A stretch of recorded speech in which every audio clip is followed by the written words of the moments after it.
morning, Mark Soderberg with ADM Investor Services with your morning ag market update. Rather quiet trade overnight, pretty tight ranges as we await the USA production and supply and demand reports on Friday. Prices are currently mixed, down about a penny in both corn and soybeans. Wheat range from a penny higher to a penny lower. Bean oil just slightly higher, while meal is unchanged. Yesterday's trade did feature a pretty heavy dose of speculative buying in soybean meal and selling in bean oil. This activity fueled by reports that a group of U.S. senators from states with large crude oil refinery operations submitted a bill that would prevent the Trump administration from shifting these small refinery exemptions onto the larger oil companies. A bill which was titled to protect consumers from reallocation costs of 2025 is led by Senators Mike Lee of Utah, John Barrasso of Wyoming, and Bill Cassidy of Louisiana. At stake is the nearly $1.4 billion in RINs. We had speculative traders buying 4,000 contracts of meal yesterday, selling nearly 6,000 bean oil. The speculative short position in meal is still rather large at 82,000 contracts, while the spec long in oil, we've got that now down to about 5,000 or 6,000 contracts, which would be the smallest in 5 months. Also out late yesterday, the Supreme Court agreed to take up hearing arguments to determine if the Trump administration's use of tariffs were legal.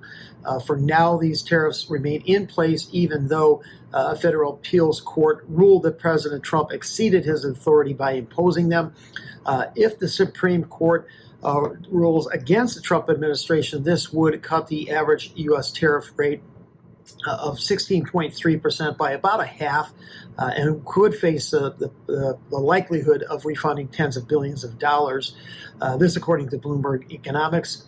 The case is expected to reach the court or hear arguments here in the first week of November.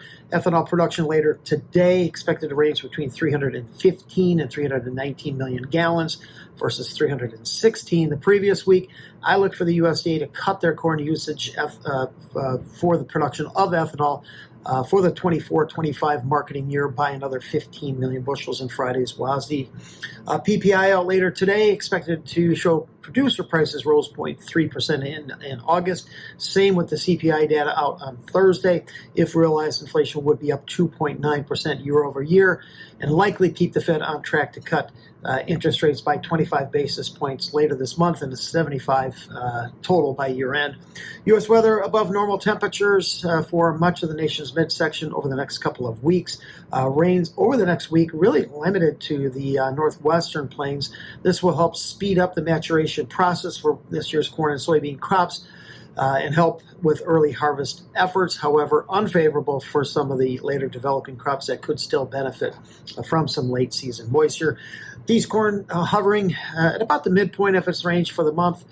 First resistance is at last week's high at 424 3/4, with support at the 50-day moving average at 414. Nove beans hovering very near its 100-day moving average at 1030.